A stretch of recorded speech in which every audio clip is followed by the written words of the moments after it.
Assalamualaikum warahmatullahi wabarakatuh. Bertemu lagi dengan saya Rob Alexander di Rax Channel.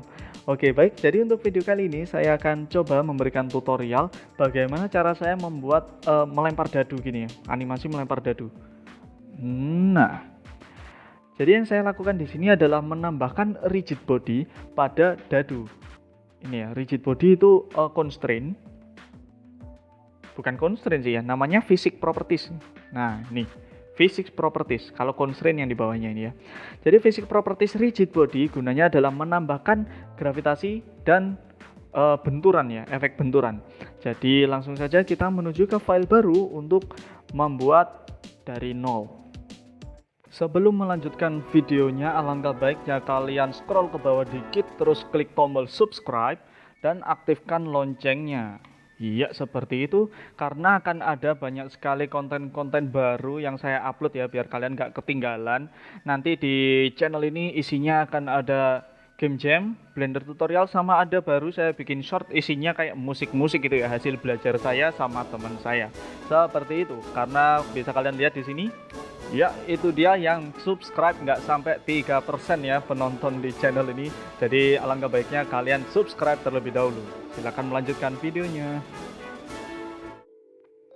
Nah, di sini anggap saja kubus defaultnya Blender itu ya, dadunya. Jadi kita perlu melakukan simulasi. Saya tambahkan dulu lantai. Saya scale 10 mungkin, terus dadunya saya angkat ke atas. Saya putar dikit. Nah, tinggal kita tambahkan yang namanya rigid body. Untuk yang kubus, kita tambahkan rigid body-nya tipe aktif. Tipe aktif ya, aktif ini artinya dia bergerak. Habis itu yang lantai, kita tambahkan rigid body yang pasif, artinya dia cuma punya benturan aja. Kita cek dulu, play. Oke, dia kayak stiff banget ya, kayak nggak punya pantulan sama sekali. Maka dari itu saya akan tambahkan parameter pantulan. Nah, kita klik dulu si kubusnya.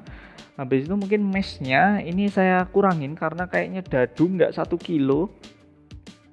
Oke, 0,005 mungkin. Habis itu untuk surface response, ini ada friction sama bounciness. Friction ini kayak gaya gesek.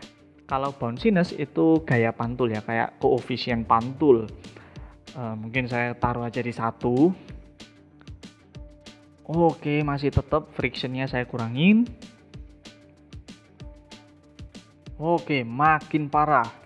Nah, maka dari itu yang perlu kita lakukan kalau kita sudah set up kubusnya dengan bounciness 1 tapi kok mantulnya kurang, itu berarti musuhnya nih, si lantainya yang kurang. Nah, tuh bisa dilihat bounciness-nya 0. Maka dari itu kalian bisa tambahkan 0,5 atau berapapun itu, kalian bisa eksperimen ya, karena ya keluaran yang saya harapkan dengan yang kalian harapkan bisa jadi berbeda. Jadi kalian bisa eksperimen aja. Set. Terlalu. Itu keterlaluan. Coba lagi. Oke, nice.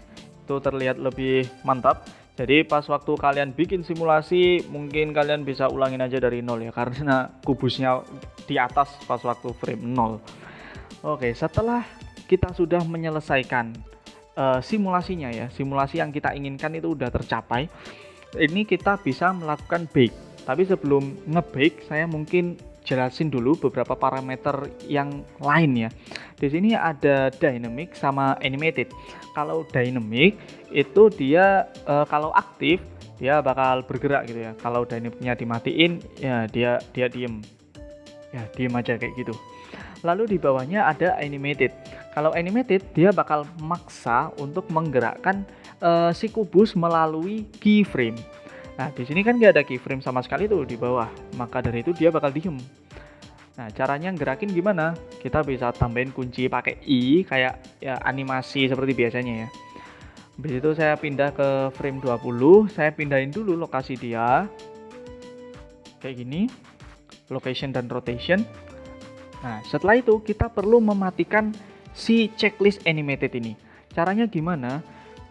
Saya buka dulu ini ya, biar kalian bisa lihat. Nah, agak atas. Cara matiinnya, pertama kita kasih animate property yang ini nih, titik bulat di samping kanan. Nah, nanti dia bikin keyframe baru nih, kinematic rigid body object. Di sebelah sini di frame ke-20 kunci lagi dia, kasih kunci lagi. Nah, lalu di frame 21 baru kalian uncheck. Nah, kunci lagi. Dengan begitu dia bakal bikin keyframe baru lagi. Pas di play, set. Nah, jadinya seperti itu. Setelah proses ini selesai, biasanya saya melakukan bake ya. Karena biasanya saya kan udah pakai lighting ya tadi di file dadu saya yang awal. Itu kayak menjadikan animasi saya nge-lag. Jadi saya nggak tahu hasilnya itu udah bagus apa enggak. Maka dari itu saya bake. Kalau laptop atau komputer kalian kuat, mungkin nggak perlu nge-bake juga nggak masalah sama sekali. Tapi karena di laptop saya agak nge-lag pas waktu saya kasih lighting, saya jadi nggak bisa melihat hasil akhirnya itu kayak gimana. Karena nge-lag ya. Maka dari itu saya nge-bake. Caranya nge-bake yang paling enak itu di save terlebih dahulu. Di save satu file terserah. Lalu kalian save as lagi. Bikin file baru lagi. Nah, seperti itu. Gunanya apa sih? Karena pas waktu kalian bake, ini ya, saya bakal demonstrasikan objek rigid body bake to keyframe. Kalian bakal ditanyain mau nge-bake dari frame mana ke frame mana. Iya. Nah, ini nih. Pas waktu kalian bake, settingan rigid body kalian hilang gitu. Jadi kan kalian nggak bisa kayak ngedit-ngedit lagi. Maka dari itu paling enak itu di save as. Nah, jadinya dia kayak gini. Nah, ini udah aman banget dari kengelekan ya. Kalau memang masih nge-lag, kalian bisa rubah sinkronisasinya di playback ini ya. Playback, sinkronisasinya pakai frame drop. Kalau kalian pakai frame drop pas waktu simulation, pakai file yang sebelumnya itu ya, yang belum di-bake, itu nanti biasanya simulasinya kayak ngebug gitu ya. Biasanya ngebug. Karena kan frame drop ini kayak melompat-lompati frame. Pokoknya dia memaksa mengikuti waktu. Kalau yang play every frame, dia maksa untuk semua frame itu harus di play. Kayak gitu. Kalau frame drop ini enggak. Dia kayak lompat-lompat, pokoknya waktunya pas. Seperti itu. Selain membuat beginian, rigid body itu bisa luas banget ya. Ini terakhir saya bikin kayak ginian. Tata caranya juga sama. Nah ini nih, kalian bisa lihat kan itu frame saya merah terus.